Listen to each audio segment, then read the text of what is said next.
سبحان الله سبحان الله. الحمد لله نحمده ونستعينه ونستغفره ونؤمن به ونتوكل عليه ونعوذ بالله من شرور أنفسنا ومن سيئات أعمالنا. من يهده الله فلا مضل له ومن يضلله فلا هادي له. ونشهد أن لا إله إلا الله وحده لا شريك له. ونشهد أن سيدنا ومولانا محمدا عبده ورسوله صلى الله عليه وعلى آله وأصحابه وأزواجه وذرياته وسلم تسليما كثيرا كثيرا.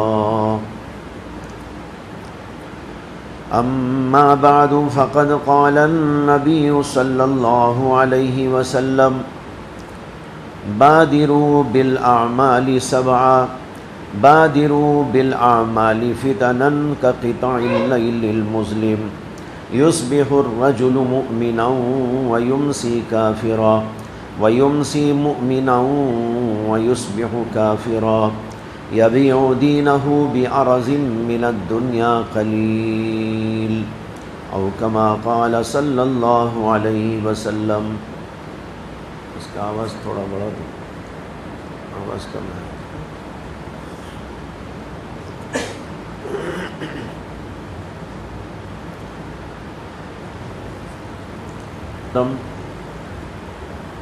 نوجوانان اسلام، مائیں اور بہنیں،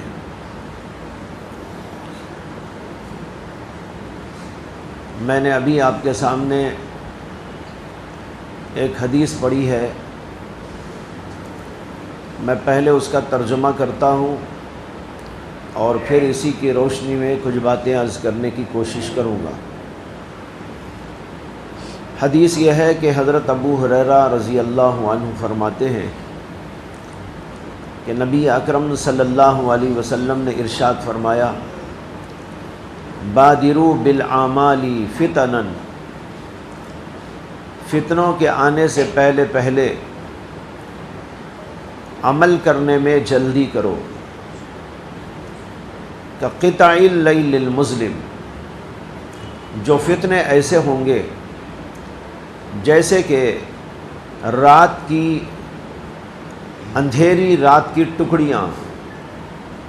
یصبح الرجل مؤمنا، اس میں آدمی صبح کو مومن ہوگا. ویمسی کافرا، اور شام ہوتے ہوتے کافر ہو جائے گا. ویمسی مؤمنا ویصبح کافرا، اور رات میں شام میں مومن ہوگا اور صبح ہوتے ہوتے کافر ہو جائے گا.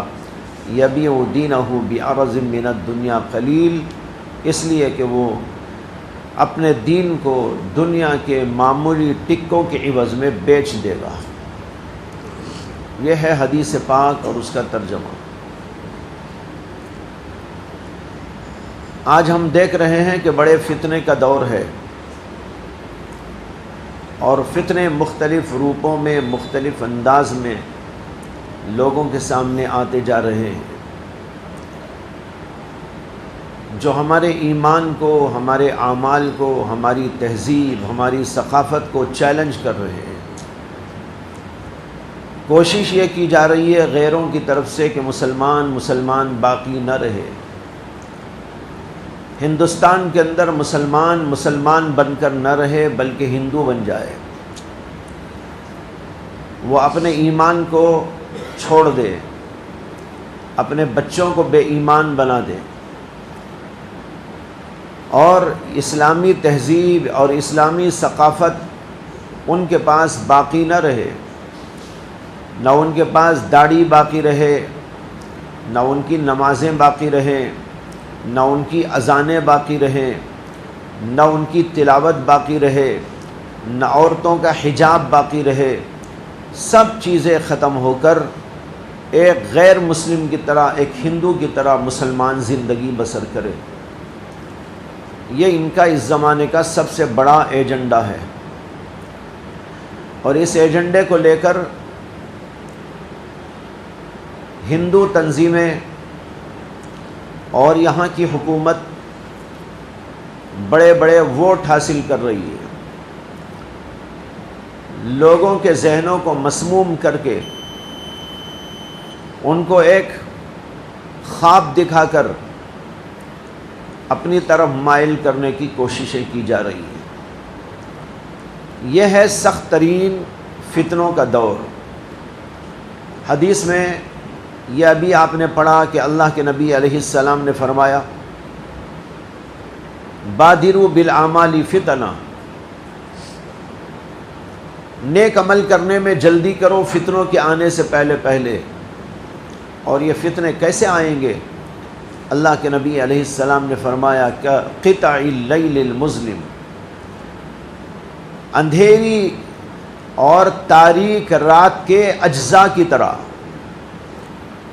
تاریک رات یعنی بالکل اندھیری چھائی ہوئی ہو، تو آپ دیکھتے ہیں کہ اندھیری رات میں، رات تو اندھیری ہی ہوتی ہے لیکن کبھی کبھی بڑی گہری اندھیری ہوتی ہے، تو فرمایا کہ قطع اللیل المظلم، رات کی اندھیریوں کو آپ نے دیکھا ہوگا کہ ایک کے بعد ایک، ایک کے بعد ایک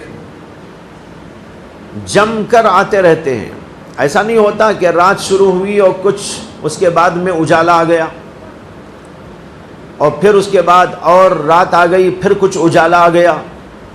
نہیں، جب رات شروع ہوتی ہے مغرب کے بعد تو آپ دیکھتے ہیں کہ اندھیری چھاتی جا رہی ہے، سورج غروب ہو چکا ہے لیکن پھر بھی تھوڑی سی سفیدی آسمان پہ دکھائی دیتی ہے، لیکن کچھ دیر کے بعد اور مزید اندھیری چھا جاتی ہے، اور اس میں وہ اجالا ختم ہو جاتا ہے جو مغرب کے بعد تھوڑا سا رہتا ہے، اور پھر اس کے بعد آپ دیکھتے ہیں کہ اس اندھیریوں میں اضافہ در اضافہ، اضافہ در اضافہ ہوتے ہوئے جوں جوں رات آگے بڑھتی ہے اندھیرا بالکل عجیب طرح چھا جاتا ہے اور ساری دنیا پر ویرانی آ جاتی ہے۔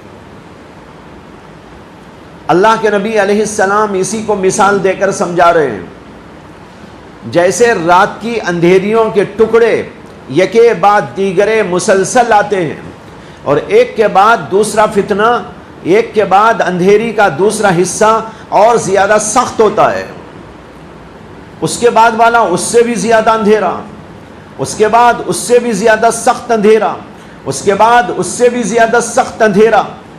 تو ایک تو اس میں تسلسل ہوتا ہے۔ دیکھیے ایک بات سمجھاتا ہوں، جب کسی چیز کو کسی چیز سے تشبیہ دی جاتی ہے تو وہاں یہ تلاشنے کی ضرورت ہوتی ہے کہ تشبیہ کس چیز میں دی جا رہی ہے۔ مثلا ہم کبھی کہہ دیتے ہیں کہ بھئی یہ صاحب زید شیر ہیں، شیر، اب ان کو ہم کہتے ہیں شیر۔ شیر ان کو کیوں کہا جا رہا ہے، کس وجہ سے شیر کہا جا رہا ہے؟ ظاہر بات ہے ان کی شکل تو شیر کی جیسی نہیں ہے، نہ ان کی دم ہے، نہ ان کا منہ شیر کی طرح ہے، نہ ان کا جسم شیر کی طرح ہے۔ ہم کہتے ہیں شیر، ہم کہتے ہیں زید شیر کی طرح ہے۔ اب یہاں شیر میں جو تشبیہ ہے وہ اس کے جسم کے اندر نہیں، بہادری کے اندر ہے۔ جب ایک آدمی بہادر ہوتا ہے تو اس کی بہادری میں تشبیہ دیتے ہوئے کہا جاتا ہے یہ صاحب تو شیر ہیں، شیر۔ جیسے شیر بڑا بہادر ہوتا ہے اسی طریقے پر یہ صاحب بھی بڑے بہادر ہیں۔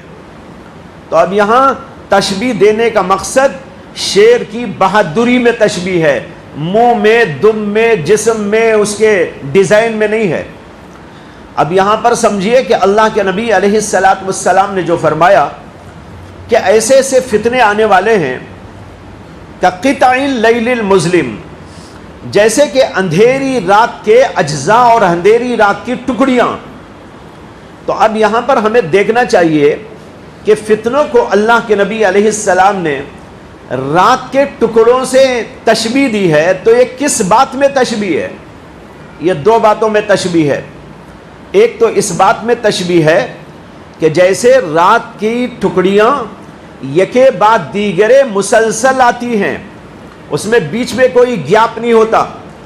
مغرب ہونے کے بعد رات شروع ہو گئی، اب جو رات بڑھتی ہے تو لگاتار بڑھتی چلی جاتی ہے، لگاتار بڑھتی چلی جاتی ہے، بیچ میں کہیں اجالا نہیں آتا. یہ تو یہ بتانا چاہتے ہیں کہ اسی طرح فتنے آئیں گے تو فتنے لگاتار آئیں گے، ایک کے بعد ایک آتے جائیں گے، گیپ بالکل نہیں دیں گے. ایک فتنہ ابھی نمٹے گا نہیں، دوسرا فتنہ کھڑا رہے گا، وہ فتنہ ابھی نمٹے گا نہیں، تیسرا فتنہ کھڑا رہے گا، وہ فتنہ ابھی ختم نہ ہوگا، چوتھا فتنہ آ کے دبوچنے لگے گا، وہ فتنہ ابھی سنبھلنے نہ پائے گا، ایک پانچواں فتنہ آ کے کھڑا ہو جائے گا. اس طریقے پر جیسے لگاتار رات آتی ہے اور یہ کے بعد دیگرے اس کے اجزاء آتے رہتے ہیں، اسی طریقے پر یہ فتنے بھی لگاتار آتے چلے جائیں گے. جیسے کہ آج دیکھا جا رہا ہے، ایک فتنہ دبتا نہیں، دوسرا اٹھ جاتا ہے، وہ فتنہ ختم نہیں ہوتا، تیسرا فتنہ اٹھ کے کھڑا ہو جاتا ہے. کوئی نہ کوئی فتنہ دنیا کے اندر دکھائی دے رہا ہے. یہ ہے لگاتار فتنوں کا آنا. دوسرے اس بات میں تشبیہ دی ہے اللہ کے رسول نے کہ جیسے رات جب شروع ہوتی ہے تو رات کی اندھیری ذرا کم ہوتی ہے، اس کے بعد ذرا بڑھتی ہے، پھر اس کے بعد اور بڑھتی ہے. جوں آگے بڑھتی ہے رات، اسی طرح تاریک ہو جاتی ہے اور اسی طریقے پر اندھیری زیادہ سے زیادہ چھا جاتی ہے.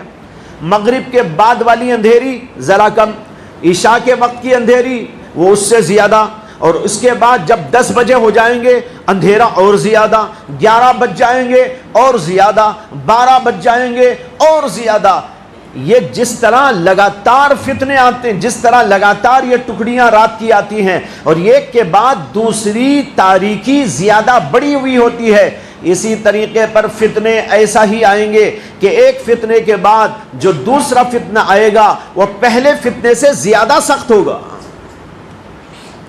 اور ایک حدیث کے اندر جو مسلم شریف میں ہے، اللہ کے نبی علیہ الصلاۃ والسلام نے صاف طور پر یہ بات فرمائی بھی ہے.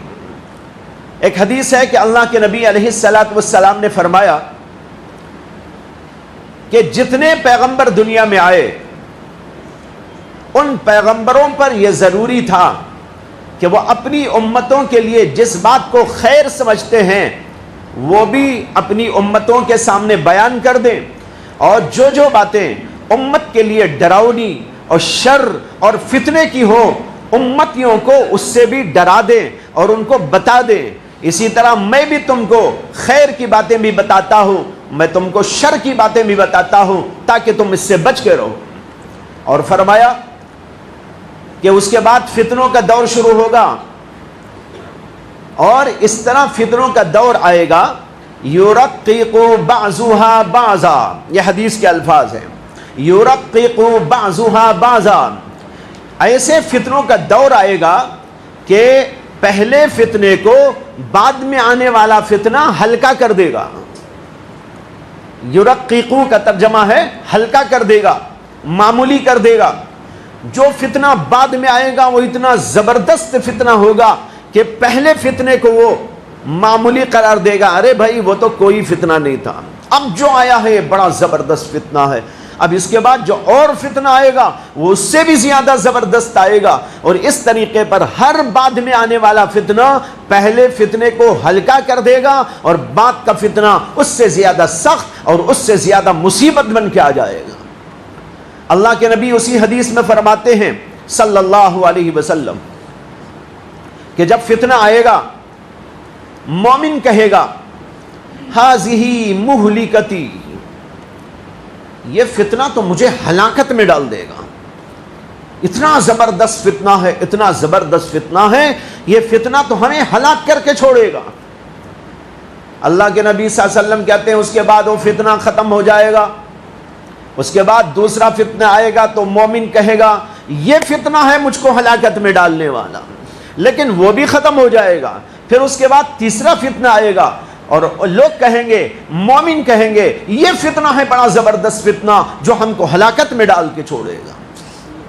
یہ بتانا چاہتے ہیں کہ ہر بعد میں آنے والا فتنہ پہلے فتنے کے اعتبار سے زیادہ سخت ہوگا، زیادہ شدید ہوگا، زیادہ خطرناک ہوگا، زیادہ پریشان کن ہوگا۔ ایسے فتنے لگاتار آتے چلے جائیں گے۔ یہ ہے حدیث پاک کا مطلب کہ قطع اللیل المظلم، جیسے رات کی اندھیریوں کے ٹکڑے لگاتار آتے ہیں اور بعد والے ٹکڑے پہلے ٹکڑے کے اعتبار سے زیادہ سخت اندھیری والے ہوتے ہیں، اسی طرح یہ فتنے لگاتار بھی آئیں گے اور بعد میں آنے والے فتنے پہلے فتنوں سے زیادہ سخت اور خطرناک شکل اختیار کرتے ہوئے آئیں گے۔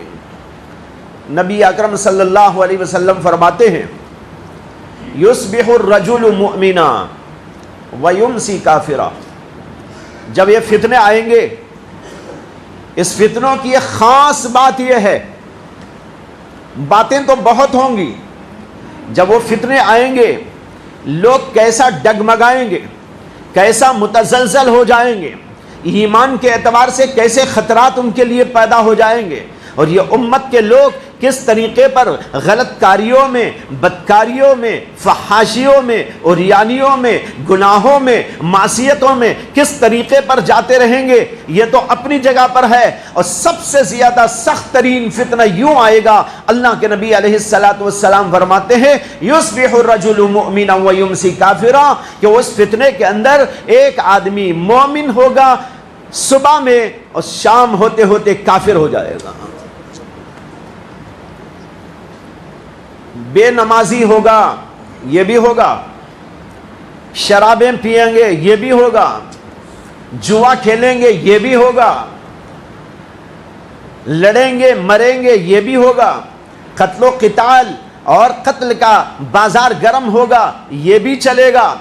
یہ سب ایک طرف، لیکن سب سے بڑا خطرناک یہ ہوگا فتنہ کہ آدمی صبح میں مومن ہوگا، شام ہوتے ہوتے کافر ہو جائے گا۔ وَيُمْسِي مُؤْمِنًا وَيُصْبِحُ كَافِرًا، اور شام میں مومن ہوگا اور صبح ہوتے ہوتے کافر ہو جائے گا۔ ایسے خطرناک فتنے آنے والے ہیں۔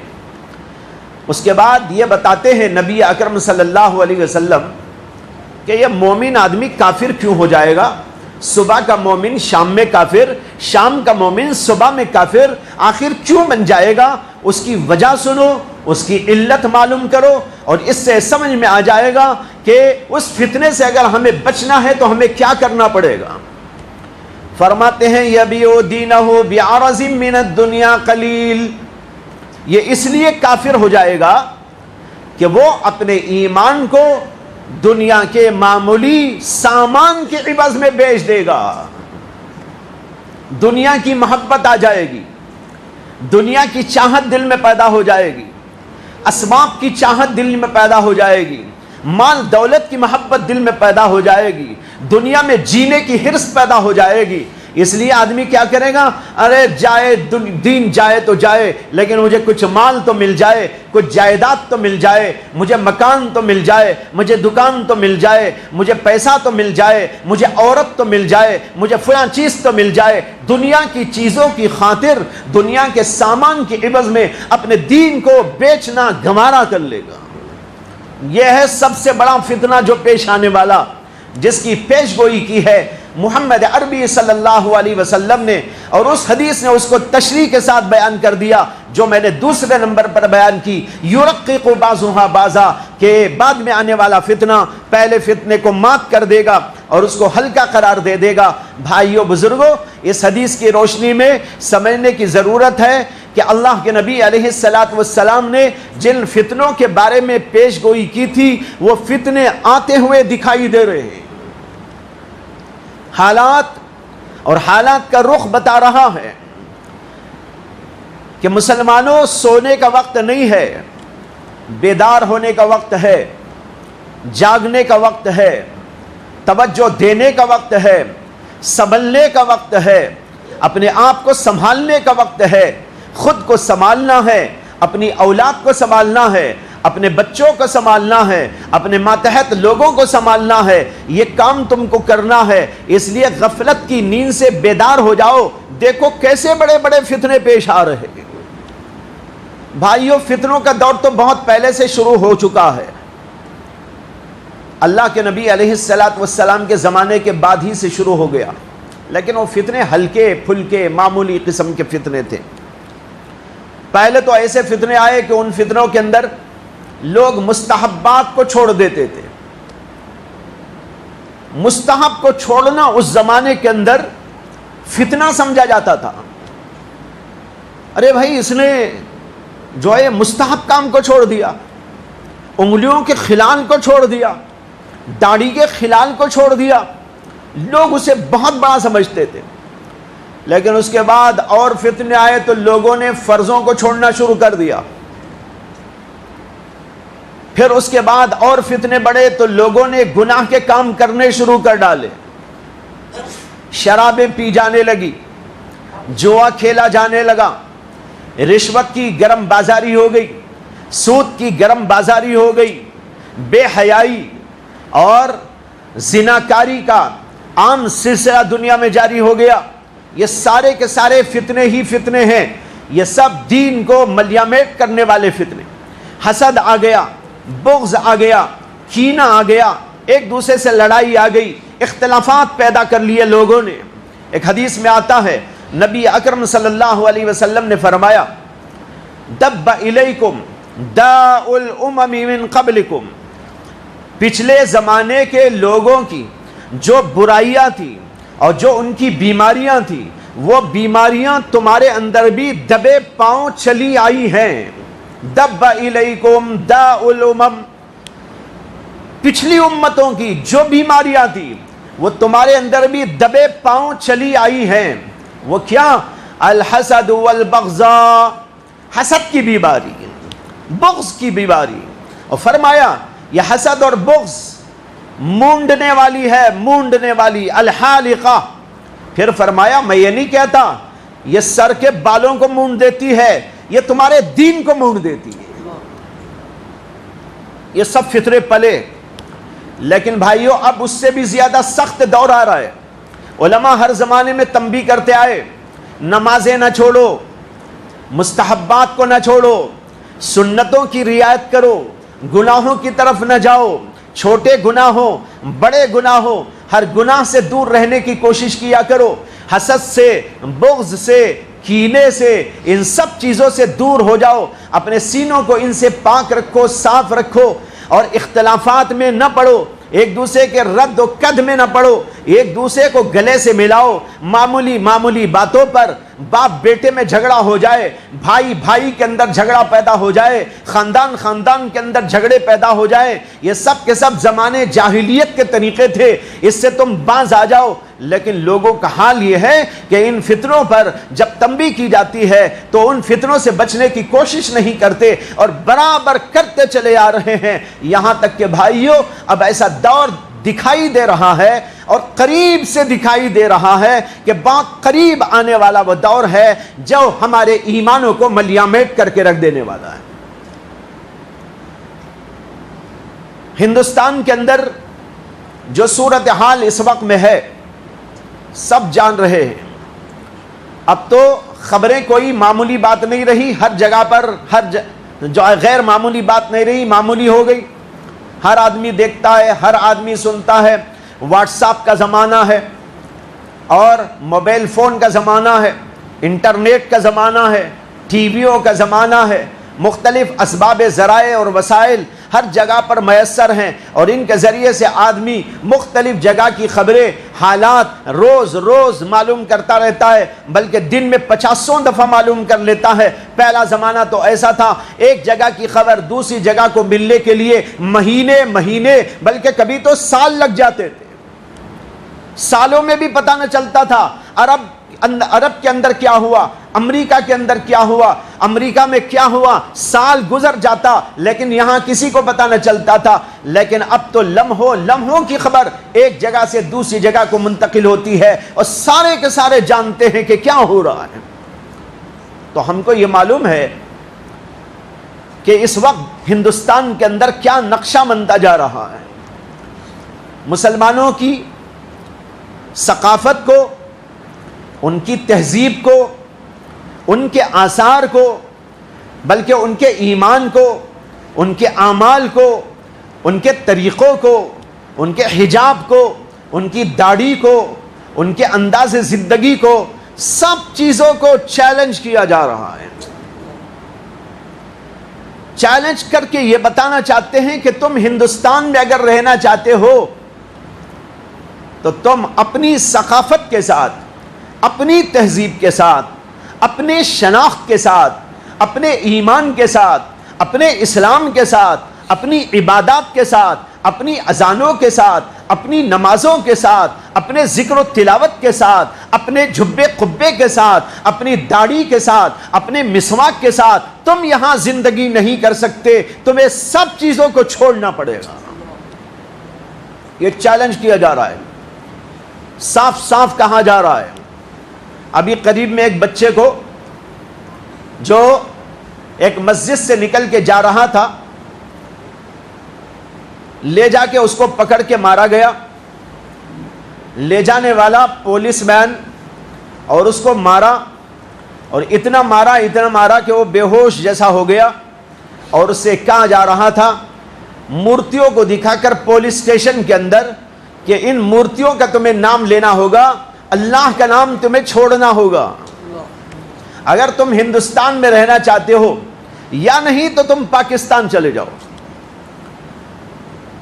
تو بھائیوں، پولیس کی طرف سے، حکومت کی طرف سے، ہندوتوا تنظیموں کی طرف سے اور مختلف عوام کی طرف سے اس طرح کی صورتحال پیدا کرنے کی کوشش کی جا رہی ہے کہ ہندوستان کا مسلمان ہندوستان کے اندر رہتے ہوئے اپنے اسلامی تشخصات، اسلامی تہذیب و ثقافت اور اپنے ایمان و اسلام کے ساتھ برقرار نہ رہے، بلکہ وہ ان سب چیزوں کو چھوڑ دے اور چھوڑ کر یہاں کی قوم میں اور یہاں کی قوموں کی تہذیب میں اور ان کی ثقافت میں ضم ہو جائے اور اپنی شناخت کو ختم کر ڈالے.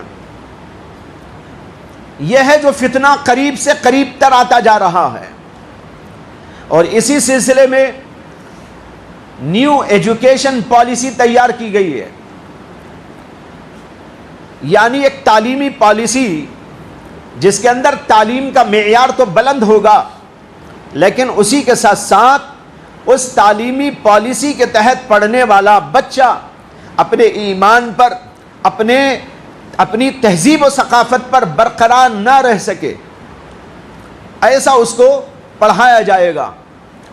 ڈاکٹر بنایا جائے گا بے ایمان، انجینئر کی ڈگری دی جائے گی، لیکن اسی کے پہلے اسے بے ایمانی کی ڈگری بھی مل جائے گی اللہ کی طرف سے. وہ بنے گا بہت بڑا بیرسٹر، لیکن بیرسٹری پاس کرتے کرتے ایمان کھو بیٹھے گا. یہ انداز نیو ایجوکیشن پالیسی کے تحت میں لانے کی کوشش کی جا رہی ہے کہ تعلیم تو ہو اچھی، لیکن اس تعلیم کے ساتھ ساتھ بچے کے دل کو، اس کے دماغ کو ایمان سے، اللہ سے، رسول سے، دینی مراسم سے، دینی عبادات سے، دینی تہذیب و ثقافت سے، سب چیزوں سے دور کر دیا جائے اور اس کو ان کے غلط رسومات سے اور ان کے طریقوں سے اس کو قریب سے قریب تر کر دیا جائے. جیسے انگریزوں نے اپنے زمانے میں تعلیمی سلسلہ جاری کیا، لیکن اس تعلیم کا مقصد تھا انگریز بنانا، ڈاکٹر بنانا، انجینئر بنانا، وہ ثانوی درجے کا مقصد تھا. اصل مقصد تھا تعلیم کے نام پر انگریزی دماغ تیار کرنا، تعلیم کے نام پر انگریزی تشخص اور انگریزی تہذیب اور انگریزی ثقافت کو دنیا کے اندر اجاگر کرنا. اس مقصد میں وہ کامیاب ہوتے چلے گئے. اب ان لوگوں کا مقصد یہ ہے کہ تعلیم کے نام پر بے ایمانی پھیلائی جائے، کوئی مسلم بچہ مسلمان برقرار نہ رہ سکے، اس کو شکوک پیدا ہو جائے، دین کے بارے میں شک پیدا ہو جائے، اپنی تہذیب و ثقافت کو چھوڑ دے. اس کے لیے وہ کوششیں ہو رہی ہیں. اس صورتحال میں سوال یہ پیدا ہوتا ہے کہ ہماری اور آپ کی ذمہ داری کیا ہے اور اب ہمیں کرنا کیا چاہیے. بھائیوں بزرگوں، ایک بہت طویل پروگرام طے کرنے کی ضرورت ہے جس سے کہ ہم ان چیزوں سے نمٹیں. اس کے لیے میں 4 اصول بتاتا ہوں جس سے کہ ہم اس فتنے کو فروغ کر سکتے ہیں، فتنے کا مقابلہ کر سکتے ہیں، فتنے کو پست کر سکتے ہیں اور اپنے کو غالب کر سکتے ہیں، اس کے لیے ہمیں ایک طویل پروگرام تیار کرنا ہوگا، اور اس پروگرام کے تحت میں 4 باتیں ضروری ہیں۔ میں اسی کی مختصر تشریح کر کے اپنی بات ختم کروں گا۔ دیکھیے، سب سے پہلی بات جو اس فتنے کے مقابلے کے لیے ضروری ہے وہ ہے اپنے آپ کو دین سے وابستہ کر کے اللہ کی اطاعت اور فرما برداری میں اپنے آپ کو دے دینا۔ اگر ہم اس فتنے کا مقابلہ کرنا چاہتے ہیں تو پہلے تو مسلمان سچے و پکے ہونا ضروری ہے۔ اگر ہم خود سچے و پکے مسلمان نہیں، ہم کیا مقابلہ کریں گے؟ آج ہمارا حال یہ ہے کہ نمازیں نہ پڑھنے والوں کی کثرت ہے۔ نماز پڑھنے والے 5%، 95% مسلمان وہ ہیں جو نماز نہیں پڑھتے۔ کیا جو نماز ہی نہیں پڑھتا وہ دین کے لیے کھڑا ہو کر فتنے کا مقابلہ کرنے کی سکت اپنے اندر پائے گا؟ اس لیے سب سے پہلی بات تو یہ ہے کہ طاعت پر اپنے آپ کو لگائے، اللہ کی اطاعت، اللہ کے رسول کی فرما برداری، دین کا علم حاصل کرنا، دین کے مطابق چلنے کی کوشش کرنا۔ جب تک ہم خود دین پر قائم نہیں ہو جائیں گے، اللہ قرآن میں اعلان کرتے ہیں ان اللہ لا یغیر بقوم حتی یغیروا ما بانفسہم، اللہ تعالیٰ کسی بھی قوم کی حالت کو اس وقت تک نہیں بدلتے جب تک کہ وہ خود اپنے آپ کو نہیں بدلتے۔ اپنے آپ کو ہمیں بدلنا ہوگا۔ اگر ہم صرف نعرے لگائے اور حکومت سے مطالبہ کریں اور کہیں دین دین دین، ہم کہیں حجاب حجاب حجاب، لیکن حجاب کا نعرہ لگانے والے خود بے حجاب ہوں، حجاب کا نعرہ لگانے والے خود بے حجاب ہوں، یہاں تو حجاب یاد آ گیا، لیکن جب شادیوں میں جاتی ہیں عورتیں، وہاں کوئی منع کرنے والا پولیس مین نہیں ہوتا، وہاں کوئی ہندو کا کوئی آدمی آ کر ان کو منع نہیں کرتا، وہ خود اپنے ارادے سے، اپنی نیت سے، اپنی چاہت سے بے پردہ ہو کر وہاں پر پھرتی رہتی ہے۔ وہاں تم کو کس نے منع کیا تھا؟ کون تمہارے حائل ہوا تھا؟ کون تم کو آ کر پٹائی کر رہا تھا؟ کون تمہارے لیے آ کر جو ہے دھمکیاں دے رہا تھا کہ تم پردہ کرو گی تو تمہارے اوپر ایسا کر دیں گے، تمہارے اوپر ایسا کر دیں گے؟ وہاں تو کچھ نہیں ہوتا، لیکن اس کے باوجود عورتیں بے محابہ بے پردہ ہو کے پھرتی ہیں۔ کیا اللہ کو یہ بات پسند آئے گی؟ جب موقع ہے ہم پردہ کریں، جب موقع ہے ہم دین پر چلیں، جب موقع ہے ہم نماز پڑھیں، لیکن ہم نہیں پڑھتے، ہم پردہ نہیں کرتے، عورتیں دین پر نہیں آتی، نمازیں پابندی سے نہیں پڑھتی، اللہ کے قانون سے نہیں ڈرتی، اللہ کے قانون کو نہیں اختیار کرتی، جب وہاں ہم توڑتے رہتے ہیں، کبھی ایک مسئلہ ہو جائے ہم کھڑے ہو کر کہنے لگے حکومت سے کہ نہیں ہمارا دین ہے، تم کو اختیار نہیں ہے، تم دخل اندازی نہ کرو، اس کا مطلب یہ ہے کہ ہم کو دخل اندازی کا حق ہے، حکومت کو نہیں ہے۔ غور کیجئے، ہم حکومت سے کہیں کہ بھائی دخل اندازی تم نہیں کر سکتے دین میں، لیکن ہم خود دخل اندازی کر رہے ہیں، ہم نماز نہیں پڑھ رہے ہیں، ہم پردہ نہیں کر رہے ہیں، ہم غلط کام کر رہے ہیں، ہم رشوت کھا رہے ہیں، ہم سود کھا رہے ہیں، ہم زنا کر رہے ہیں، ہم شراب پی رہے ہیں، کیا یہ دین کے اندر مداخلت نہیں ہے؟ جب ہم خود دین میں مداخلت کر رہے ہیں تو دوسرے کو ہم کہیں کہ تم دین میں مداخلت نہ کرو، تو اللہ کو یہ بات کیسے پسند آئے گی کہ ہم بے دین ہو کر کہیں کہ بھائی ہمیں دین چاہیے؟ معلوم ہوتا ہے کہ دل کے اندر صفائی نہیں ہے، اخلاص نہیں ہے۔ اخلاص ہوتا تو خود دین کے اوپر عمل ہوتا۔ اس لیے سب سے پہلا کام تو یہ ہے کہ ہم خود دین پر قائم ہو جائیں، دین کے اوپر پابند بن جائیں، ایک ایک دین کی بات کو اپنے اندر جاری و ساری کریں۔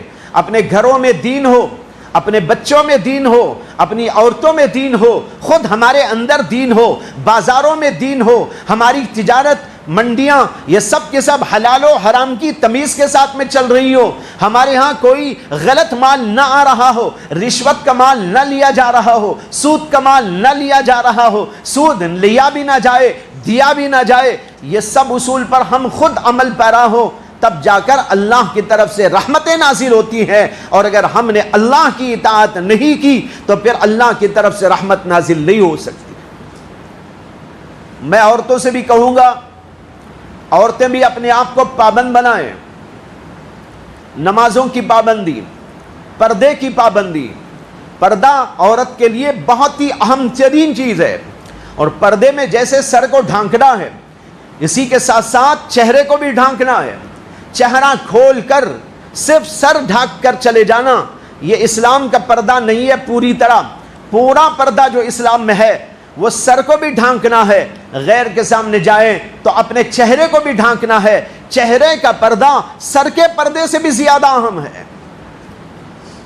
جب کہیں پر کسی لڑکی کو رشتہ دیکھنے کے لیے جاتے ہیں تو چہرہ دیکھتے ہیں یا سر دیکھتے ہیں؟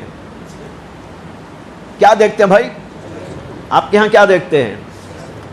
اپنے بیٹے کے لیے رشتہ دیکھنے کے لیے آپ کہیں گئے لڑکی کے پیغام دینے کے لیے، تو وہاں جا کر یہ تو نہیں بولتے نا سر دکھاؤ، چہرہ دیکھتے ہیں۔ چہرہ دیکھ کر سمجھ میں آ جاتا ہے کہ یہ لڑکی کس قابل ہے، حسین ہے، جمیل ہے، نہیں ہے، کیسی ہے، چہرہ دیکھا جاتا ہے، چہرہ اہم ہے۔ لیکن کتنے افسوس کی بات ہے کہ آج امت مسلمہ میں بہت ساری عورتیں وہ ہیں جو سر کو تو ڈھانک کے جاتی ہیں لیکن چہرہ کھلا ہوا ہے۔ اسکولوں میں بچیاں جا رہی ہیں تو چہرہ کھلا ہوا ہے، اور بازاروں میں جا رہی ہیں چہرہ کھلا ہوا ہے، سڑکوں پہ پھر رہی ہے تو چہرہ کھلا ہوا ہے۔ اصل چیز تو چہرہ ہی چھپانا ہے۔ جب چہرہ ہی نہ چھپا تو پردہ کیا ہوا؟ میں بتا یہ رہا ہوں کہ پوری طرح پردے کی پابندی کرنے کی ضرورت ہے۔ جب پوری طرح تم پابند ہو جاؤ، دنیا کی کوئی طاقت تمہارے سے پردہ چھین نہیں سکتی۔ اور اگر ہم نماز کی پابندی کرنے لگے، اب دیکھو نماز پڑھنے پر کوئی پابندی تو نہیں ہے نا، لیکن کتنے لوگ نماز پڑھنے آ رہے ہیں؟ مسجدیں کھلی ہوئی ہیں، بہت آسانی سے آپ مسجد کو آ سکتے ہیں۔ ہاں اچھا،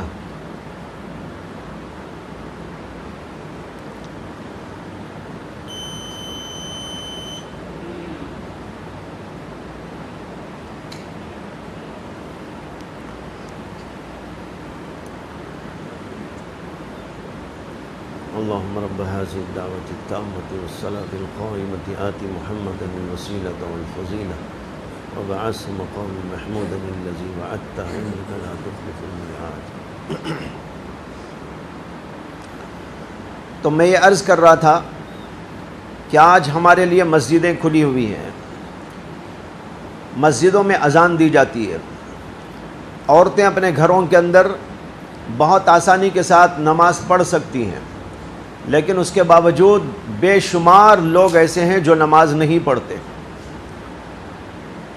ایک بزرگ کا مقولہ یاد آ گیا، انہوں نے فرمایا کہ جب لوگ دین پر چلنے کی آسانی کے باوجود دین پر نہیں چلتے تو اللہ اس طرح ناراض ہوتے ہیں کہ اس ناراضی کی وجہ سے اللہ تعالیٰ ایسے حالات پیدا کر دیتے ہیں کہ اس کے بعد پابندیاں لگ جاتی ہیں، اور پھر وہ دین پر چلنا بھی چاہے تو نہیں چل پاتے۔ جب آسانی ہو دین پر چلنے کی پھر بھی دین پہ نہ چلیں تو اللہ کی ناراضگی کا ایک اثر یہ بھی ہوتا ہے، اللہ ایسے حالات بنا دیتے ہیں کہ پھر پابندیاں لگ جاتی ہیں، اور اگر ہم نماز پڑھنا بھی چاہیں، نیکی کا کام کرنا بھی چاہیں، رکاوٹیں پیدا ہو جاتی ہیں۔ لہذا ہمیں کوشش کرنا چاہیے کہ دین کی ہم پابندی کریں، نماز کی پابندی کریں۔ نماز کی پابندی نہایت اہم ہے دین اسلام کے اندر۔ اگر خدا نہ خواستہ، اللہ نہ کرے، کوئی بات قانونی طور پر لگانے کی کوشش کی جائے تو پھر کیا ہوگا؟ دیکھو ابھی گزشتہ 2 رمضانوں میں اور اس کے بھی بعد اور آگے پیچھے لاک ڈاؤن کا جو زمانہ چلا، ساری مسجدیں ویران ہو گئی، ہر آدمی کو احساس ہو رہا تھا، محسوس کیا جا رہا تھا کہ بھئی رونقیں ختم ہو گئی، مسجدیں بند پڑی ہیں، تالے لگے ہوئے ہیں، لوگ گھروں میں پڑھ رہے ہیں، پڑھنے والے وہ بھی، نہ پڑھنے والے تو تب بھی نہیں پڑھ رہے تھے۔ اللہ نہ کرے کہ کوئی ایسا دن پھر اللہ ہم کو دکھائے، لہذا کثرت کے ساتھ مسجدوں کو آنا، اسے آباد کرنا، عورتوں کو اپنے گھروں کے اندر نمازوں کا اہتمام کرنا، جب اللہ نے آسانی دی ہے تو اس کو ادا کرو اور خوب دل کے شوق کے ساتھ، ذوق کے ساتھ میں ادا کرو۔ ایک لڑکی کا واقعہ ذہن میں آ گیا، میں نے پہلے بھی کئی جگہ بیان کیا تھا، مولانا نے اس وقت اشارہ دیا کہ واقعہ جو آپ سناتے ہیں سنا دیجئے، تو ان کے کہنے پر ذہن منتقل ہوا جو انتہائی عبرت خیز ہے، خاص طور پر عورتوں کے لیے، لڑکیوں کے لیے۔ اور اس سے یہ بھی معلوم ہوتا ہے کہ دین پر استقامت والے بندے کیسے ہوتے ہیں، دین پر استقامت والی بندیاں کیسی ہوتی ہیں، ان کے اندر کیسا ذوق ہوتا ہے، کیسا شوق ہوتا ہے۔ واقعہ یہ ہے کہ آج سے کئی سال پہلے رمضان مبارک کے مہینے میں افطار کے بعد مجھے فون آیا، میں فون اٹھایا تو ایک لڑکی کی آواز آئی، اس نے سلام کیا اور پھر اس کے بعد اس نے کہا کہ مجھے ایک مسئلہ آپ سے پوچھنا ہے، اس لیے فون کر رہی ہوں۔ میں نے کہا بولو کیا ہے؟ تو کہنے لگی کہ میں مسئلہ پوچھنے سے پہلے میرے کچھ احوال بتانا چاہتی ہوں، میری کچھ کہانی سنانا چاہتی ہوں۔ میں نے کہا جی بتائیے۔ تو وہ لڑکی کہنے لگی کہ میرے ماں باپ لندن میں رہتے ہیں، میں بھی وہیں رہتی تھی، لیکن تعلیم کے سلسلے میں مجھے انڈیا آنا پڑا۔ یہاں پر ایک کالج کے اندر میرا داخلہ تھا، وہاں کالج میں رہتی مسلم بہنوں کے ساتھ، ساتھیوں کے ساتھ اٹھتے بیٹھتے مجھے دین اسلام بہت اچھا لگا، تو میں نے دل میں دین اسلام قبول کر لیا اور ان لڑکیوں کے سامنے اس کا اظہار کر دیا، لیکن عام لوگوں کے سامنے اور اسکول کے رہنے والے اور ذمہ دار لوگوں کے سامنے میں نے اظہار نہیں کیا۔ اور اس طرح میرا زمانہ چند مہینوں تک چلتا رہا، لیکن میرے انداز کو دیکھ کر، رہن سہن کو دیکھ کر کالج کے ذمہ داروں کو کچھ پتہ چل گیا کہ میں مسلمان ہو گئی ہوں۔ تو کالج کے ذمہ داروں نے میرے والد کو انفارم کر دیا کہ تمہاری بیٹی مسلمان ہو گئی ہے۔ باپ یہ سننا تھا کہ بہت پریشان ہوا اور فوراً میری ماں کو بھیجا کہ جاؤ اسکول کالج سے اس کو نکال لو۔ اور وہ بتا رہی تھی کہ راجستھان میں جے پور علاقے میں ان کا گھر تھا، تو ماں اس کو وہاں لے کر چلی گئی۔ وہ لڑکی بتا رہی تھی کہ مجھے کالج سے لے کر جے پور کے مکان میں لے جا کر میری ماں نے مجھے رکھا ہوا ہے، میں یہ فون وہیں سے کر رہی ہوں، اور یہ بتایا اس نے کہ میں دین پر چلنا چاہتی ہوں، نماز پابندی سے پڑھنا چاہتی ہوں، اللہ کے ہر حکم کا لحاظ رکھنا چاہتی ہوں، لیکن میرے حالات ایسے ہیں پیچیدہ کہ میری ماں رکاوٹ بنتی ہے، میں نماز پڑھتی ہوں تو رکاوٹ بنتی ہے، میں کوئی اور دین کا کام کرنا چاہتی ہوں تو رکاوٹ بن جاتی ہے، مجھے نماز تک پڑھنے نہیں دیتی، اور ایسی چیزیں پکا کر کھلانے کی کوشش کرتی ہے جو اللہ کی شریعت کے اندر حرام ہے، ناجائز ہے، وہی چیزیں پکا کے مجھے کھلاتی ہے۔ لیکن اب پریشانی میری یہ ہے کہ میں نماز پڑھنے کے لیے کھڑی ہوتی ہوں، گھر میں کسی بھی حصے میں کھڑی ہوتی ہوں تو ماں آتی ہے اور مجھے دھکا دیتی ہے، میرا مصلی اٹھا لیتی ہے اور مجھے قطعاً نماز پڑھنے نہیں دیتی۔ دن رات میرے ساتھ یہ مسئلہ چل رہا ہے، پانچوں نمازوں کے وقت میں بہت پریشان ہوں کہ میں نماز نہیں پڑھ پاتی ہوں۔ اس نے کہا بس مولانا آپ سے یہ مسئلہ پوچھنے کے لیے فون کر رہی ہوں۔ یہ پوری کہانی سنانے کے بعد کہ میرا ذہن کہنے لگا کہ ماں تو گھر میں تیرے پاس میں آئے گی اور رکاوٹ بنے گی، اگر تو جب ٹوائلٹ میں جاتی ہے وہاں نماز پڑھ لے تو وہاں تو ماں نہیں آئے گی۔ وہ کہنے لگی کہ میرے ذہن میں یہ آ رہا ہے کہ ماں وہاں تو نہیں آئے گی ٹوائلٹ میں، جب میں اندر سے بند کر لوں گی، میں ہوں میرا اللہ ہے، کیا میں وہاں پر ٹوائلٹ کے اندر نماز پڑھ سکتی ہوں یا نہیں پڑھ سکتی؟ مفتی صاحب آپ سے یہ پوچھنے کے لیے فون کر رہی ہوں۔ بھائیوں، میری ماں اور بہنوں، غور کرو اللہ والیوں کا کیا حال ہوتا ہے۔ آج اللہ نے ہمیں اتنا اچھا موقع دیا، کوئی رکاوٹ نہیں، لیکن ہم نماز نہیں پڑھ رہی ہیں۔ اس اللہ کی بندی کو اس کی ماں روک رہی ہے، ٹوک رہی ہے، اس کے ساتھ متصادم کر رہی ہے، لیکن اس کے باوجود وہ نماز پڑھنے کی ایسی فکر کر رہی ہے اور مسئلہ پوچھتی ہے کیا بیت الخلاء میں ٹوائلٹ میں نماز پڑھ سکتی ہوں کہ نہیں کر سکتی؟ بھائیوں، میں آپ کو یقین دہانی کرنے کے لیے عرض کر رہا ہوں، قسم کھا کر بولتا ہوں، جس وقت اس لڑکی نے یہ سوال میرے سے کیا، کچھ دیر کے لیے میرا دماغ چکر میں آ گیا۔ ارے دنیا میں ایسے بھی اللہ کے بندے ہیں، ایسی بھی اللہ کی بندیاں ہیں، اور آنکھوں سے میرے آنسو جاری ہو گئے۔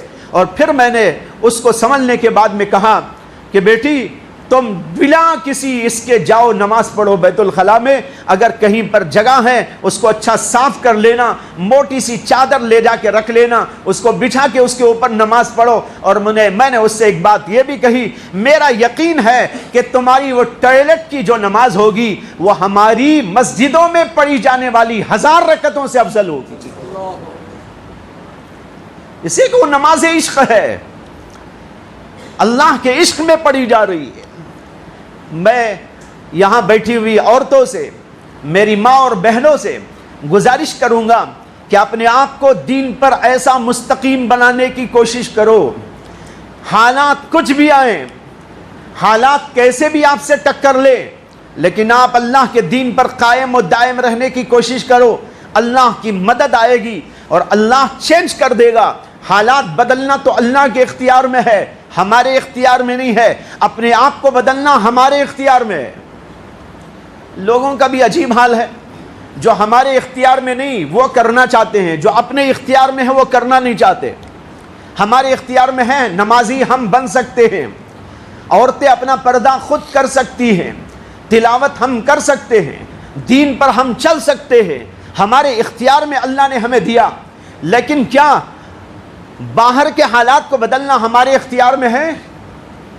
جب ہمارے اختیار میں وہ نہیں ہے تو اس کے پیچھے تو ہم پڑ گئے، لیکن جو ہمارے اختیار میں تھا اس کو ہم نے اختیار کرنا نہیں چاہا، تو پھر ہم گویا کہ اللہ کے اختیار میں دخل اندازی کر رہے ہیں۔ وہ تو اللہ کا اختیار ہے، اللہ پہ چھوڑ دو، لیکن جو اللہ نے ہمیں کہا اس کو قبول کرو، اس کو اختیار کرو، اس کے اوپر پابندی رکھو، اور اس طرح اطاعت خدا، اطاعت رسول میں زندگی بسر کرو۔ یہی چیز ہم کو ٹھیک کرے گی، اور جب ہم ٹھیک ہو جائیں گے تو دنیا کی کوئی طاقت ہم کو بدل نہیں پائے گی۔ حضرت مولانا قاری محمد طیب صاحب نور اللہ مرقدہ، جو جلیل القدر عالم دین، جلیل القدر بزرگوں میں سے گزرے ہیں، دارالعلوم دیوبند کے 50 سال تک محتمم رہے تھے، انہوں نے ایک بات فرمائی ہے بہت عجیب۔ انہوں نے کہا دیکھو کسی بھی زمانے میں ایسا نہیں ہوا کہ مسلمانوں کے خلاف کارروائیاں نہ ہوئی ہو، ہر زمانے میں ہوا ہے، ہر دور میں کچھ نہ کچھ مسائل، کچھ نہ کچھ مصائب، کچھ نہ کچھ پریشانیاں، دبانے کی کوششیں۔ بلکہ صحابہ کے زمانے کو غور کر لو، کیا کیا نہیں ہوا، اللہ کے نبی کے ساتھ کیا کیا نہیں ہوا، صحابہ کے ساتھ کیا کیا نہیں ہوا، بعد کے دوروں میں کیا کیا نہیں ہوا، ہر دور میں ہوتا آیا ہے، آج بھی ہو رہا ہے۔ لیکن ان میں اور ہمارے میں ایک فرق ہے، وہ فرق انہوں نے ایک مثال سے سمجھایا۔ انہوں نے کہا پہلے ایک مثال سمجھو کہ گیند ہوتا ہے، گیند، گیند معلوم کیا بولتے ہیں اسے یہاں؟ بال، جس سے کھیلتے ہیں، والی بال، فلاں بال، فٹ بال، بال لے کر کھیلتے ہیں۔ بال میں ہوا بھری ہوئی ہوتی ہے، اس ہوادار بال کو آپ نیچے مارو، کہاں جائے گا؟ نیچے جائے گا نا، اوپر جائے گا؟ دیکھو کہاں ڈال رہے ہیں اسے، نیچے مار رہے ہیں آپ، اور جتنی زور سے نیچے دباؤ گے اتنی زور سے اوپر چلا جائے گا۔ اچھا، اس کے اندر سے آپ ہوا نکال دو، ہوا نکالنے کے بعد اسے مارنے کی بھی ضرورت نہیں، چھوڑے تو نیچے خود ہی چلا جائے گا، اسے نیچے ڈالنے کی بھی ضرورت نہیں، بس ایسا کرتے ہی چھوٹ کے ہی نیچے پڑ جائے گا۔ زیادہ دبانے کی بھی ضرورت نہیں، خود بخود نیچے چلا جائے گا۔ حضرت نے فرمایا کہ یہی مثال صحابہ کی اور ہماری ہے۔ وہ ایسے بال تھے جس میں ہوا بھری ہوئی تھی، ایمان کی ہوا، اسلام کی ہوا، اطاعت کی ہوا، تقوی کی ہوا، طہارت کی ہوا، یہ اس کے اندر بھری ہوئی تھی، اور لوگوں نے ان کو نیچے دبانے کے لیے جو مارا اتنا ہی بلندی پر پہنچ گئے۔ کوئی ان کو دبا نہیں سکا، کوئی ان کو جھکا نہیں سکا۔ بڑی بڑی طاقتوں نے چاہا، قیصر و کسریٰ کے درباروں میں ان کا نام لے کر سازشیں کی جاتی تھی، لیکن اس کے بعد انہی کے دلوں پر ہیبت طاری ہو جاتی تھی۔ جب حضرت عمر کے زمانے میں عمر بن خطاب کا نام قیصر روم کے دربار میں لیا جاتا، ایران کے کسریٰ کے دربار میں لیا جاتا، تو وہاں پر ان کے نام لیتے ہی لوگوں پر کپ کپی طاری ہو جاتی تھی۔ یہ حال تھا ان لوگوں کا، اور ہمارا حال ایسے گیند کے جیسا ہے جیسے کہ اس کے اندر سے ہوا نکل گئی۔ اب ہوا نکلنے کے بعد ہم خود نیچے پڑے ہوئے ہیں، اس میں کوئی دم خم موجود نہیں ہے۔ بھائیو، اب یہ ہوا بھرنے کی ضرورت ہے۔ ایمان کی ہوا اپنے اندر بھرو، تقوی کی ہوا اپنے اندر بھرو، اور ایمانیات کی ہوا اپنے اندر بھرو، اللہ کی محبت کی ہوا اپنے اندر بھرو، اللہ کی معرفت کی ہوا اپنے اندر بھرو، اطاعت خداوندی کی ہوا اپنے اندر بھرو۔ جب یہ ہوا بھر جائے گی اور مارنے والے آپ کو ذرا ایسا ماریں گے تو آپ اتنے زور سے اچھلیں گے وہ پیچھے چلے جائیں گے۔ آج اس کی ضرورت ہے۔ آج ہم نے اس پر کبھی غور نہیں کیا، اس کی طرف ہم نے کبھی توجہ نہیں کی کہ اپنے آپ کو بدلنا ہے، اپنے آپ کو بنانا ہے، ہمارے اندر ایمان کی مضبوطی پیدا کرنا ہے، اعمال کی مضبوطی پیدا کرنا ہے، اللہ کی محبت ہمارے دلوں میں سمانا ہے، اللہ کا خوف ہمارے دلوں میں آ جانا ہے، اللہ کی معرفت ہمارے قلوب کے اندر پیدا ہو جانا ہے۔ یہ آج ہم نے چھوڑ دیا۔ جب سے ان چیزوں کو چھوڑا، ہوا خارج ہو گئی۔ جب ہوا خارج ہو گئی تو ہم خود بخود حضیض ذلت کے اندر پڑ گئے۔ اب کسی اور کے ہمیں نیچا کرنے کی ضرورت ہی نہیں رہی، ہم خود نیچے ہو گئے۔ آج ضرورت ہے کہ اس ہوا کو پھر بھر دیں۔ یہی ہے پہلی بات، طاعت، اللہ کی اطاعت، ایمان کے اعتبار سے، اعمال کے اعتبار سے، اخلاق کے اعتبار سے، معیشت، معاشرت، ہر اعتبار سے ایمانی ہوا اس کے اندر بھر دیجیے۔ دوسری بات جو اختیار کرنے کی ہے پروگرام کے تحت، وہ ہے خدمت۔ طاعت کے بعد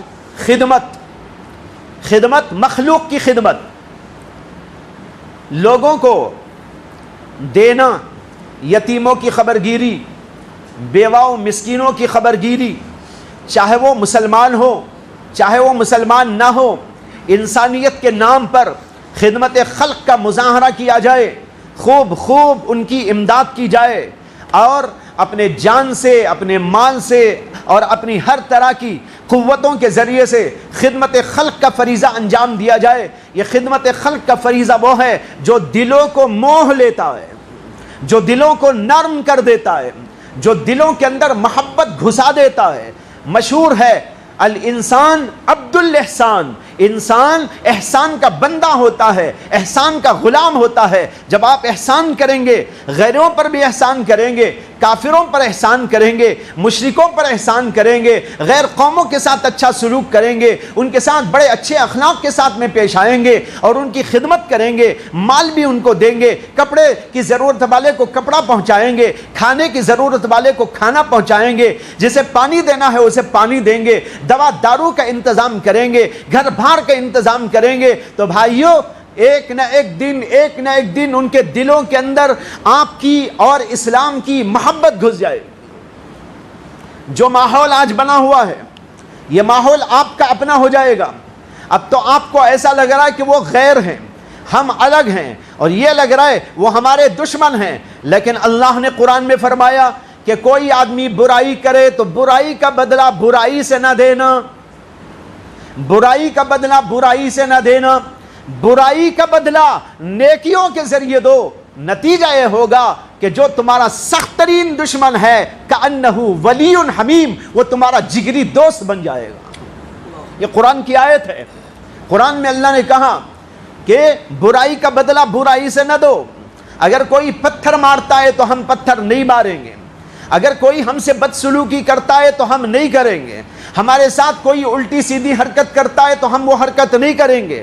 ہم کریں گے کیا؟ ہم دعائیں دیں گے، ہم دوائیاں بھی دیں گے، ہم ان کے لیے جو ہے کھانا بھی دیں گے، ہم ان کے لیے اچھائیوں اور خوبیوں کو پسند کریں گے، ان کے لیے جتنا اچھا ہو سکتا ہے ہم کرنے کی فکر کیا کریں گے۔ اس کے لیے بھائیوں تنظیمیں بنانے کی ضرورت ہے، انجمنیں بنانے کی ضرورت ہے، جگہ جگہ محلوں کے اندر ایسے انتظامات ہوں کہ ایک ایک جو ہے ہر محلے کے اندر ایک ایک جماعت اس کام کو لے کر کھڑی ہو جائے اور یتیموں کی خبرگیری کرے اور بیواؤں مسکینوں کی خبرگیری کرے، وہ اپنے ہوں تو بھی کرے، غیر ہوں تو ان کی بھی کرے، اس طریقے پر ان کو قریب کرنے کی کوشش کر دی جائے۔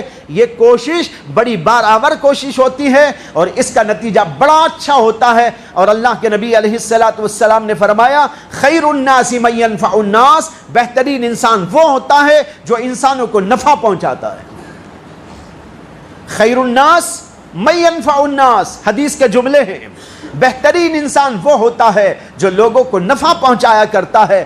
کسی کو کھانا کھلا دو، کسی کو کپڑا پہنا دو، کسی کو پانی پلا دو، کسی کا کام ہے تو بنا دو، کسی کا جو ہے اٹکا ہوا کام ہے اس کو کرنے کی کوشش کر دو۔ ہر آدمی کی الگ الگ صلاحیتیں ہوتی ہیں، کسی کو اللہ نے مال دیا ہے، کسی کو اللہ نے دماغ دیا ہے، کسی کو اللہ نے تجربہ دیا ہے، کسی کو اللہ نے منصب دیا ہے۔ اپنے منصب کے اعتبار سے مخلوق کی خدمت کرو۔ آپ کسی منصب پر فائز ہیں، یہاں بیٹھے ہوئے لوگوں میں کوئی کسی جگہ کا آفیسر ہے، وہ آفیسر بہت کچھ لوگوں کی امداد کر سکتا ہے اور اپنے ماتحت آنے والے جو لوگ ہوتے ہیں ان کے ساتھ اچھا سلوک کر کے ان کا کام بنا سکتا ہے۔ یہ ہے خدمت خلق۔ کسی کو مال دیا اللہ نے، مال کے ذریعے خدمت کرو۔ کسی کو دماغ دیا اللہ نے، دماغ کے ذریعے خدمت کرو۔ کسی کو اللہ نے تجربہ دیا، تجربے سے لوگوں کی خدمت کرو۔ یہ خدمت خلق کا کام بہت ہی اونچے درجے کا کام، یہ ہے دوسرا کام جو کرنا ہے۔ تیسرا کام وہ ہے دعوت۔ پہلا کیا تھا بھائی؟ طاعت، دوسرا تھا خدمت، اور تیسری بات عرض کر رہا ہوں دعوت۔ دعوت کے معنی کیا؟ آج کل لوگ دعوت کہتے ہی کھانے کا نام لیتے ہیں، کھانا شروع کر دیتے ہیں، دماغ میں کھانا گھسا ہوا ہے۔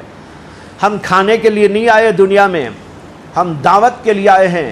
یہ کھانے کی دعوت نہیں، یہ ایمان کی دعوت ہے، یہ اعمال کی دعوت ہے، یہ نیکیوں کی دعوت ہے، یہ تقوی و طہارت کی دعوت ہے۔ اللہ نے قرآن میں فرمایا ادع الی سبیل ربک بالحکمۃ والموعظۃ الحسنہ وجادلہم باللتی ہی احسن۔ اے نبی علیہ السلام، آپ لوگوں کو اللہ کے راستے کی طرف بلائیے، دعوت دیجئے، بالحکمہ، حکمت یعنی علم کی باتوں کے ساتھ، یعنی دلائل کے ذریعے سے، وبالموعظۃ الحسنہ، اور اچھی اچھی نصیحتوں کے ذریعے سے، جو دل گداز نصیحتیں ہوں، ان کے دل پر اثر انداز ہونے والی باتیں کہہ کر ان کو اللہ کے دین کی طرف مائل کیجئے۔ وجادلہم باللتی ہی احسن، اور ضرورت پڑے تو ان لوگوں سے مناظرہ کیجئے، مباحثہ کیجئے، لیکن بہترین انداز سے کیجئے، اس کے اندر کوئی زبان و بیان کی غلطیاں نہ ہو، زبان و بیان کا انداز غلط نہ ہو، بہترین انداز کے ساتھ مناظرہ مباحثہ کر کے اللہ کے دین کی حقانیت کو ثابت کر دیجئے۔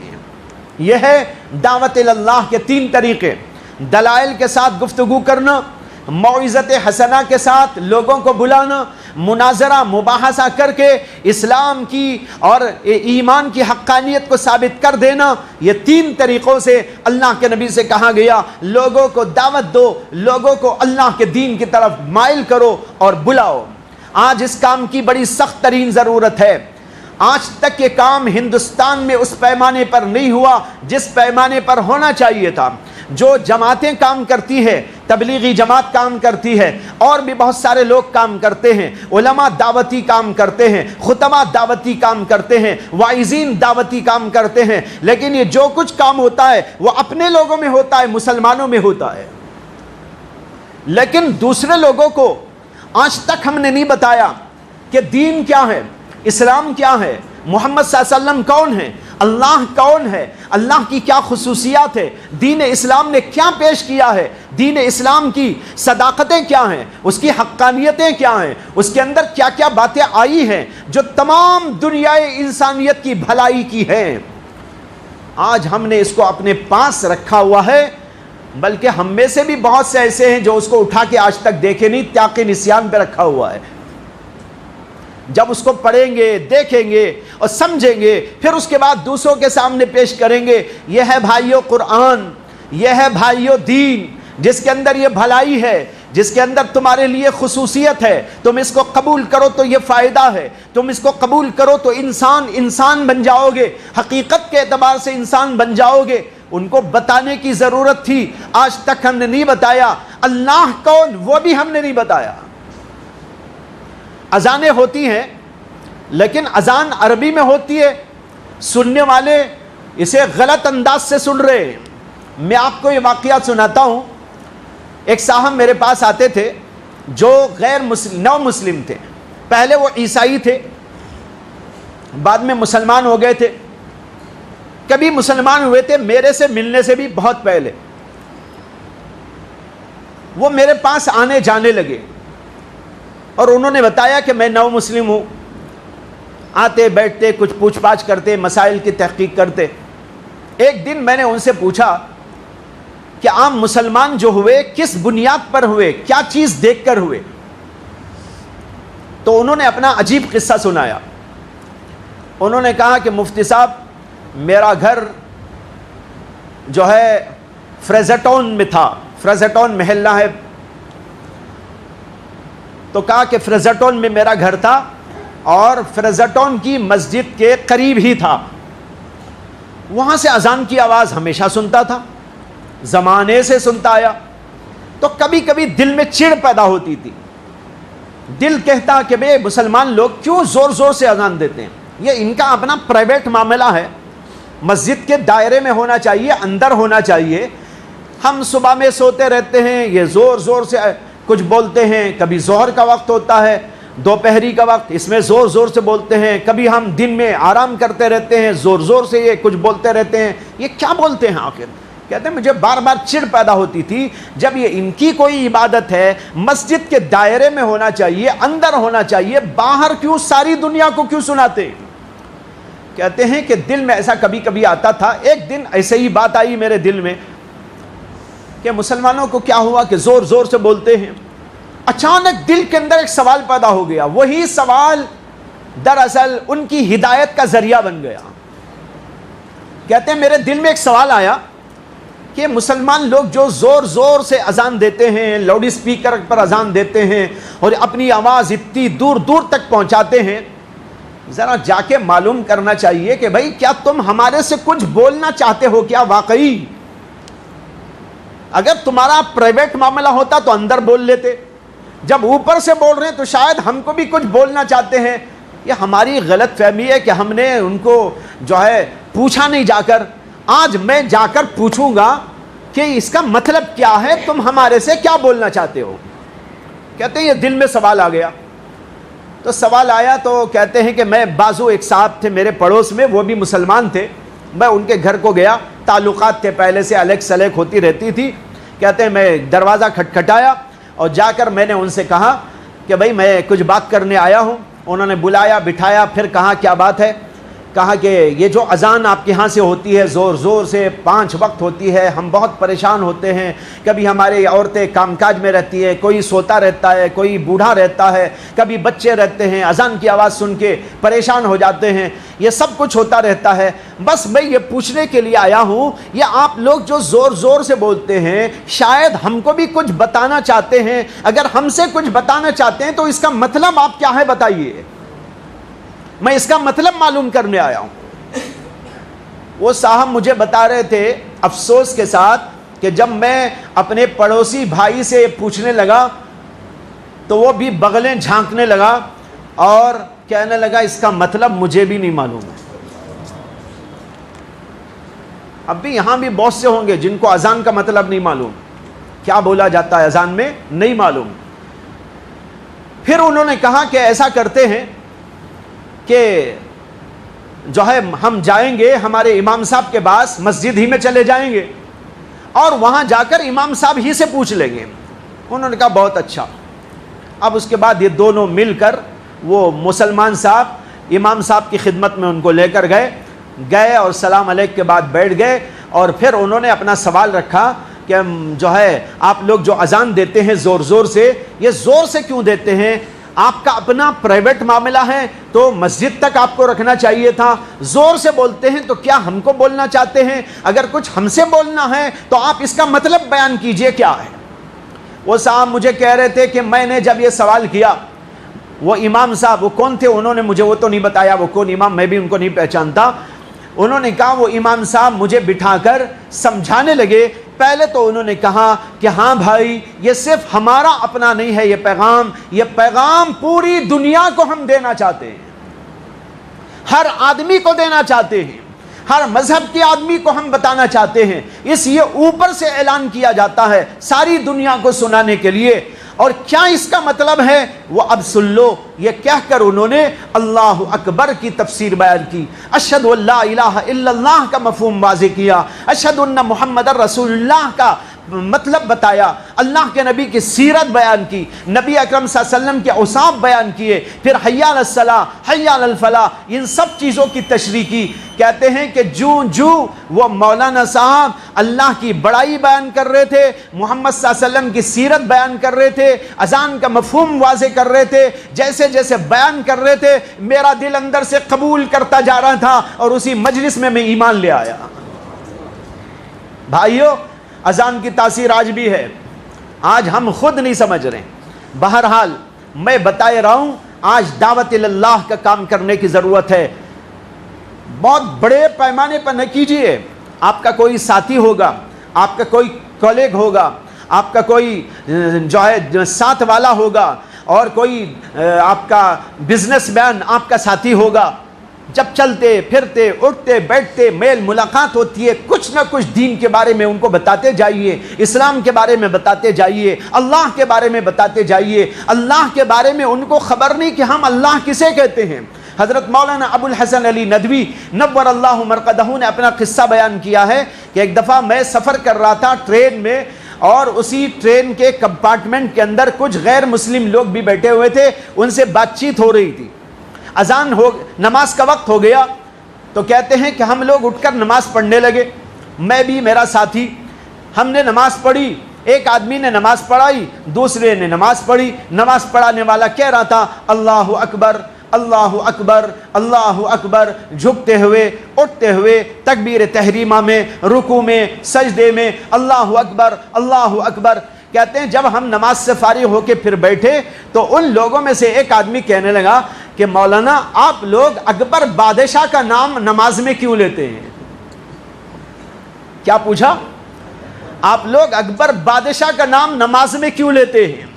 حضرت کہتے ہیں کہ میں سر پکڑ کے بیٹھ گیا کہ کتنی بڑی ہمارے سے غلطی ہوئی اور کس قدر چوک ہوئی، آج تک ہم نے ان کو نہیں بتایا اللہ اکبر کا مطلب کیا ہے۔ وہ سمجھ رہے ہیں کہ ہم اللہ اکبر بول کر اللہ اکبر بادشاہ کا نام لے رہے ہیں۔ ارے بادشاہ کے بادشاہ کا نام ہے وہ جو اللہ ہے، وہ سارے بادشاہوں کا بادشاہ، ہم نے آج تک ان کو نہیں بتایا۔ کہتے تھے افسوس کرتے تھے ہماری بڑی غلطی ہے کہ آس پاس میں رہنے والی قوموں کو آج تک ہم نے اللہ کا تعارف نہیں کرایا، محمد الرسول اللہ کا تعارف نہیں کرایا، قرآن کا تعارف نہیں کرایا۔ بھائیو کم از کم تعارف تو کرا دیجئے، اتنا کام کرنا چاہیے۔ یہ ہے دعوت۔ جب یہ دعوتی کام ہوگا لوگ سمجھیں گے اسے کہ دنیا میں سب بے وقوف نہیں ہیں، سب کے سب متعصب نہیں ہیں، سب کے سب دماغ کو اٹھا کے کہیں رکھ کے نہیں آ گئے ہیں، دماغ ہے ان کے اندر، سمجھ سکتے ہیں وہ لوگ۔ اور جب ہم سمجھانے کی کوشش کریں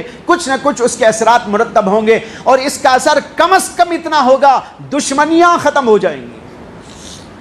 وہ ایمان لائیں کہ نہ لائیں، ایمان لانا نہ لانا تو اللہ کے اختیار میں ہے، وہ کسی کو توفیق دے نہ دے، لیکن اتنا تو ہوگا کہ ان کی عداوتوں میں کمی آئے گی اور وہ ہم سے قریب ہونا شروع ہو جائیں گے۔ اس لیے دعوت اللہ کا ایک کام کرنا ہے۔ اور آخری بات جو مجھ کو عرض کرنی ہے وہ ہے وحدت۔ وحدت کے معنی اتحاد، آپس میں اتحاد، آپس میں اتفاق، آپس کے اندر پیار و محبت. اگر ہمارے میں لڑائیاں ہو، ہمارے میں نا اتفاقیاں ہو، ہمارے دلوں میں کدورتیں ہوں، ہمارے دلوں میں حسد اور بغض اور نفرت جمی ہوئی ہو، تو ہم دوسروں کو کیا اپنا بنا سکتے ہیں جب ہم اپنے کو اپنا نہ بنا سکے؟ پہلے اپنوں کو اپنا بناؤ، ایک دوسرے کے گلے میں ہاتھ ڈالو، ایک دوسرے کو سینے سے لگاؤ، محبتیں پیدا کرو، الفتیں پیدا کرو، لڑائیاں ختم کرو، بغض ختم کرو، حسد ختم کرو، ان چیزوں سے سینے کو پاک و صاف کرو. بھائیو، آج بہت ہو گیا کہ ہم لڑ کر آپس ہی میں الگ الگ ہو چکے ہیں، جس کی وجہ سے ہماری طاقت بالکل ختم ہو چکی ہے. اگر یہ طاقت مجتمع ہو جائے تو ہماری طاقت تو اتنی بڑی طاقت ہے کہ اس طاقت سے حکومت کو جھکنا پڑے گا. لیکن آج اس لیے نہیں جھک رہی ہے حکومت کہ حکومت کو بھی معلوم ہے یہ سب مل نہیں سکتے. ان کو یہ اچھی طرح معلوم ہے یہ مل نہیں سکتے. جب یہ مل نہیں سکتے تو ان کی ایک طاقت نہیں ہو سکتی. اس لیے ہم ان کو جیسا چاہے مار سکتے ہیں، جس طریقے پر چاہے ان کو کمزور کر سکتے ہیں. یہ ہے ان لوگوں کا. آج ہمیں اس کا توڑ کس طرح کرنا ہے؟ ہمیں توڑ اس طرح کرنا ہے، اپنے اختلاف دو قسم کا ہوتا ہے. ایک ذاتی اختلافات ہوتے ہیں، ایک دینی و مذہبی اختلافات ہوتے ہیں. دینی مذہبی اختلافات میں اتنا کرنا چاہیے کہ بھائی اپنے اختلافات اپنی طرف رکھیے، اپنی مسجدوں میں رکھیے، اپنے مدرسوں میں رکھیے، لیکن ملی کاموں کے لیے اور سب جگہ پر اپنے کاموں کو بنانے کے لیے اتحاد کا مظاہرہ کیجیے. حضرات صحابہ میں بھی اختلاف ہوتا تھا، لیکن اس اختلاف ہونے کے باوجود اختلاف حدود میں ہوتا تھا. آپ کو ایک عجیب لطیفہ سنا دوں، تاریخ کا لطیفہ. آپ کو معلوم ہے کہ حضرت سیدنا امیر معاویہ اور حضرت سیدنا علی بن ابی طالب رضی اللہ عنہما کے درمیان میں جنگ ہو گئی تھی. ایک خاص مسئلے پر جنگ ہو گئی تھی، اس کی تفصیل میں جانے موقع نہیں. بہرحال دونوں حضرات کے اندر جنگ ہوئی. ادھر سے بھی بہت سارے لوگ آئے، ادھر سے بھی بہت سارے لوگ آئے. حضرت علی کی طرف سے لڑنے والے لوگوں میں سے حضرت ابو ہریرہ بھی تھے. دن میں جب جنگ ہوتی تھی تو ابو ہریرہ رضی اللہ عنہ حضرت علی کی طرف سے جنگ میں شریک ہو کر حضرت امیر معاویہ کے سپاہیوں سے لڑتے تھے. اور جب شام کا وقت ہوتا، کھانے کا وقت آتا، دسترخوان بچھایا جاتا. ادھر بھی دسترخوان بچھتا اور حضرت امیر معاویہ کے ہاں بھی ان کے لیے بچھتا. تو حضرت ابو ہریرہ کھانے وہاں جاتے تھے. لڑتے ادھر سے تھے، کھانا ادھر کھاتے تھے.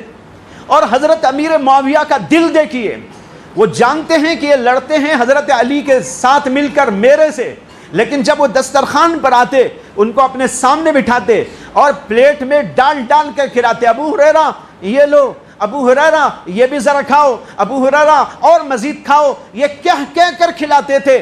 دل کے اندر کوئی برائی دور دور تک موجود نہیں تھی. حضرت ابو ہریرہ سے کسی نے پوچھا کہ حضرت یہ عجیب بات ہے کہ آپ لڑتے ادھر سے ہیں اور کھانے کے لیے رات میں ادھر چلے جاتے ہیں، یہ عجیب بات. انہوں نے کہا دیکھو بھائی، میرا اصول یہ ہے کہ جہاں بھی جو چیز اچھی ملے وہ لے لو، جہاں بھی جو چیز اچھی ملے وہاں سے لے لو. حضرت علی چونکہ میرے نزدیک حق پر ہیں، اس لیے دین کے اعتبار سے حق مجھے یہاں مل رہا ہے، اچھی چیز، اس لیے میں ان کے ساتھ لڑتا ہوں. لیکن کھانا ان کے یہاں اچھا نہیں ملتا، کھانا وہاں اچھا ملتا ہے، اس لیے کھانے وہاں چلا جاتا ہوں. یہ دیکھیے کیسے پیارے لوگ تھے. دلوں میں کوئی کدورت نہیں، دلوں کے اندر کوئی ایسی بات نہیں، ادھر بھی جا رہے ادھر بھی جا رہے. یہ پیار و محبت. ہاں، دین کے ایک مسئلے میں اختلاف تھا، اس اختلاف کی وجہ سے جنگ ہو گئی. وہ اختلاف اپنی جگہ پر رہا، لیکن اس کا اثر ان کی زندگیوں میں کہیں نہیں آیا. حضرت علی سے کسی نے پوچھا کہ امیر معاویہ کے جو لوگ شہید ہوئے، قتل ہو گئے، ان کا کیا ہوگا؟ حضرت علی نے فرمایا قتلانا و قتلاہم فی الجنہ، ہماری طرف سے جو شہید ہوئے وہ بھی اور ان کی طرف سے جو شہید ہوئے وہ بھی، دونوں جنت میں ہیں. حضرت علی کا ارشاد. معلوم ہوا کہ ان لوگوں کے دلوں میں کوئی کدورت نہیں تھی. اس لیے اختلاف ہو اپنی حدود کے اندر ہو، باقی جگہ پر ملیں جلیں، سلام پیام دعوت، کھانا پینا اٹھنا بیٹھنا، اور جو ملی مسائل آ جائے تو سب کا سب اتحاد اور اتفاق کا مظاہرہ، اور دنیا والوں کو بتانا ہمارے آپس کے اختلاف اپنی جگہ پر ہیں، لیکن جب ہمارے حقوق کا مسئلہ آئے گا، ملی مسائل کا مسئلہ آئے گا، ہم سب کے سب متحد و متفق ہیں۔ یہ حکومت کو اور پوری دنیا کو بتانا چاہیے۔ دوسرے وہ اختلافات ہیں جو ذاتی، بھئی اس نے مجھے نہیں بلایا، اس نے مجھے گالی دے دی، اس نے میری غیبت کر دی، اس نے میرے ساتھ برا سلوک کر دیا، وہ فلاں وقت میں میرے ساتھ ایسا کر دیا، مجھے شادی میں اس نے نہیں بلایا، اس نے بیٹی کی شادی میں وہ نہیں بلایا۔ یہ جو اختلافات ہوتے ہیں، کسی نے کچھ بول دیا کر دیا، یہ ذاتی اختلافات کو مٹا دینا یہ بہت ہی ضروری ہے، اور اس کی بڑی فضیلت ہے کہ اگر کسی نے کچھ کہہ دیا معاف کر ڈالو، اگر کسی نے برا سلوک کر دیا معاف کر ڈالو۔ اللہ کے نبی نے کافروں کو معاف کیا، کہ آج ہم اپنے بھائیوں کو معاف نہیں کر سکتے؟ اللہ کے نبی نے ابو جہل کے بیٹے کو معاف کر دیا، اکریمہ کو، اور وہ بڑے سخت دشمن تھے اسلام کے، لیکن اس کے باوجود اکریمہ کو معاف کر دیا، اس کے بعد وہ ایمان لائے اور سچے پکے مسلمان ہو گئے۔ ابو سفیان نے کیا کیا نہیں کیا تھا ساری دنیا جانتی ہے، لیکن اللہ کے رسول نے کیسے ان کو معاف کر دیا۔ وحشی کو معاف کر دیا، وحشی وہ جنہوں نے حضرت امیر حمزہ کو قتل کیا تھا اور ان کے تکے بوٹی الگ الگ کر دیے تھے، اور ہندا نے ان کے سینے سے ان کے کلیجے کو نکالا تھا اور چبا چبا کر اپنے غصے کا مظاہرہ کیا تھا۔ یہ سب کچھ ان کے ساتھ میں کیا گیا تھا، لیکن جب حضرت وحشی ایمان لانا چاہتے تھے، اللہ کے نبی کی خدمت میں آئے، انہوں نے کہا کیا اللہ میرے جیسے گنہگار، میرے جیسے بدبخت کو معاف کر دے گا؟ اللہ کے نبی نے کہا ہاں اللہ تم کو بھی معاف کر دے گا۔